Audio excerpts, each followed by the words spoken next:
Je suis Justin Mabaka de Dire TV. On ne peut pas boucler cette quinzaine sans évoquer cette question ou l'opération lancée par la Direction générale de la sécurité présidentielle pour éradiquer ce phénomène dit Koulouna. Le président de la République est revenu sur cette question, ce que j'appellerais une mise au point.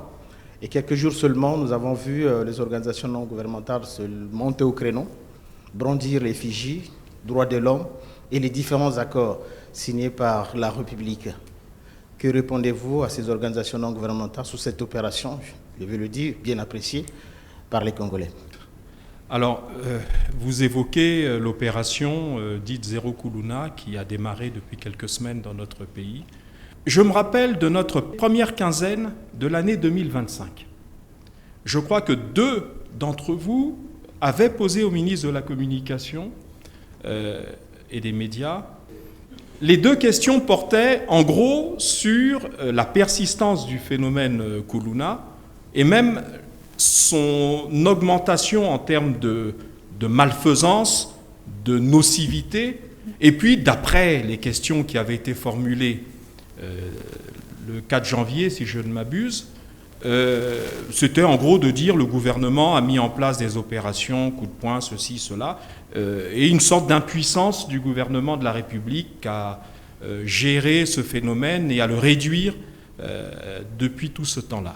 Je me rappelle de ces questions, il faut quand même les poser, et l'une de ces questions avait même chuté: à quand un véritable plan, une véritable opération qui soit enfin efficace? Eh bien, nous y sommes. Nous y sommes. Nous y sommes pourquoi? Je crois que le président de la République l'a rappelé. Je ne vais pas reprendre ces mots. Je vais simplement apporter 2 ou 3 indications complémentaires sur le sujet. La première réflexion complémentaire, elle est la suivante. Les Koulouna dont nous parlons étaient arrivés à un point où l'État voyait échapper à son contrôle une partie du territoire de la République. Il y avait des zones de non-droit que nos compatriotes subissaient dans leur chair. Quitter une veillée pour rentrer chez soi devenait un parcours du combattant, devenait même un risque, un péril pour la vie. Donc fallait-il continuer à laisser ce péril monter de plus en plus, ces gens monter de plus en plus en malfaisance et en assurance de leur malfaisance, en se disant plus on en fait et plus on est libre et on nargue l'État sur les réseaux sociaux. C'était ça la réalité. Qui ne se souvient pas d'avoir entendu, lu, vu avec effroi, avec frayeur, avec un désarroi important, ces images atroces où on voit par exemple une jeune dame enceinte éventrée par des bébés noirs. Voilà, on ne parle pas d'enfants des agneaux, on parle de grands bandits. C'est ça, des bébés noirs, c'est des grands bandits. Le grand banditisme, c'est cela, c'est pas autre chose. Ah oui, non, que des machettes, donc c'est pas grave, c'est des petits voyous. Non, c'est du grand banditisme. Et de la barbarie, quand on éventre une femme enceinte, et que donc vraisemblablement, je n'ai pas la suite, mais il est vraisemblable que la pauvre dame n'a pas dû survivre. Voilà. Bon, c'était ça la réalité. Donc, la perte de zones entières dans nos quartiers, dans nos villes, où l'État perdait le contrôle du territoire, les conséquences pour la vie quotidienne de nos compatriotes qui ne pouvaient plus vaquer tranquillement à leurs occupations parce qu'ils étaient, soit on leur vole un téléphone au mieux, soit au pire, ils se font blesser sans raison. Y a-t-il eu un rapport de ces ONG à ce moment-là pour dire combien la barbarie des bébés noirs devenait intolérable? Il n'y en a pas eu. Ah, ils sont toujours prompts à venir attaquer l'État quand l'État prend des mesures, vous l'avez dit vous-même, des mesures qui aujourd'hui soulagent les populations et des mesures donc populaires. Des mesures populaires parce que les Congolais en avaient marre.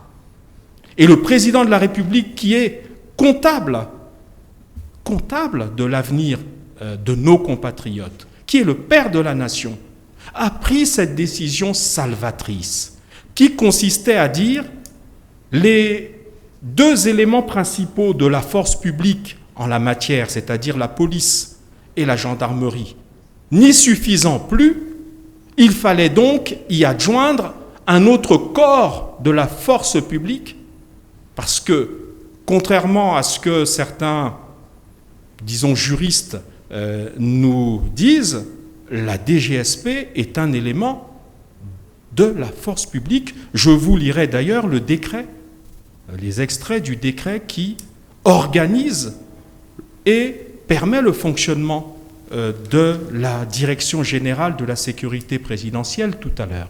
Cela pour expliquer en quoi l'opération, telle que l'a rappelé le président de la République il y a quelques jours, est une opération régulière, conforme à nos textes. Fallait-il que l'État continue à laisser ces bandits, ces grands bandits agir de la sorte? Parce qu'à un moment donné, on serait passé probablement de la machette à l'arme à feu, et puis ensuite à l'arme lourde. Et nous avons vu, nous voyons des exemples où les gangs, c'est-à-dire les groupes de bandits, ces gangs ont fini par dominer l'État, à prendre le dessus sur l'État, à devenir plus puissants que l'État. Je crois que, sans que je fasse un impair diplomatique, mais je crois qu'on peut tous rappeler l'exemple malheureux de la République sœur d'Haïti, première république noire d'ailleurs de l'histoire du monde. À Haïti, aujourd'hui, le pays est désorganisé parce que les gangs, donc leurs bébés noirs à eux, ont dominé l'État. Donc fallait-il que nous laissions la situation arriver à ce point de bascule où on serait passé de la machette, qui est déjà un acte barbare, à la possession et à l'utilisation d'armes, d'armes létales, encore plus létales que les machettes et autres armes blanches, et puis pourquoi pas un jour des armes lourdes pour concurrencer l'État et le dominer. Non, le président de la République, chef suprême des armées, commandant en chef de la force publique, parce que c'est cela la réalité administrative et juridique, a pris cette décision parce qu'il fallait éviter que nous en arrivions à ce moment de bascule. Et je crois, aujourd'hui, vous êtes des journalistes, faites des micro-trottoirs. Vous en faites souvent sur des questions qui tendent à mettre, excusez-moi l'expression, l'État en difficulté ou le gouvernement en difficulté. Faites-les aussi quand les choses sont bien faites.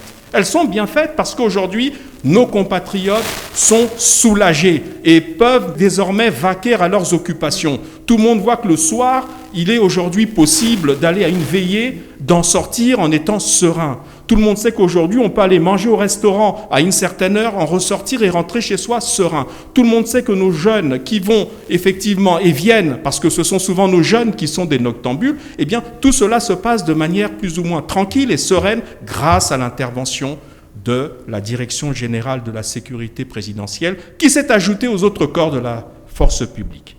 Alors, nous entendons aussi parler du cadre juridique. Alors, de ce point de vue-là, je me permets de préciser une chose. J'ai lu de ci, de là dans les réseaux sociaux qu'on citait le décret de 2009 qui fixait à l'époque les prérogatives et les axes de compétences de la Direction générale de la sécurité présidentielle. Non, ce décret a été remplacé par un décret beaucoup plus récent, qui est le décret 2025-390 du 18 septembre 2025, donc assez récent, un décret qui a été pris avant le déclenchement de l'opération Zéro Kuluna. Ce décret portant attribution et organisation de la Direction générale de la sécurité présidentielle. Ce décret nous dit dans l'article 1er, la Direction générale de la sécurité présidentielle est un organe technique du ministère en charge de la sécurité, qui assure la sécurité du président de la République, de sa famille, de ses hôtes et de ses biens. Cela pour répondre au fait que la DGSP n'est pas un corps externe à la force publique, une sorte de garde prétorienne, comme on disait sous la Rome antique, mais une unité régulière de la force publique. En ce qui concerne toujours à l'article 1er ces prérogatives, je vous en lis 2 ou 3 qui sont en rapport avec notre objet. Elle a notamment pour compétence de lutter aux côtés d'autres forces de sécurité contre toute menace visant la stabilité des institutions, l'intégrité physique des personnes et leurs biens, ainsi que la sûreté et la sécurité nationale. Elle est chargée également de contribuer en permanence au rétablissement de la sécurité et de la paix civile au plan national. Enfin, elle est chargée de participer au maintien et au rétablissement de l'ordre public en cas de nécessité, de participer en cas de besoin aux côtés des autres forces de sécurité, aux opérations de sécurité publique, de tranquillité publique et de sécurité publique. Nous avons là les éléments juridiques qui encadrent l'opération actuellement menée, pas seulement par la DGSP, mais par l'ensemble de la force publique. Parce que l'intervention salvatrice de la DGSP a permis, disons, d'accélérer la résorption du problème, mais les autres forces ne restent pas l'arme au pied en disant « bon, la DGSP agit ». Et d'ailleurs, vous avez entendu, monsieur le procureur de la République de Brazzaville, au début de l'opération qui a parlé, tout cela est encadré.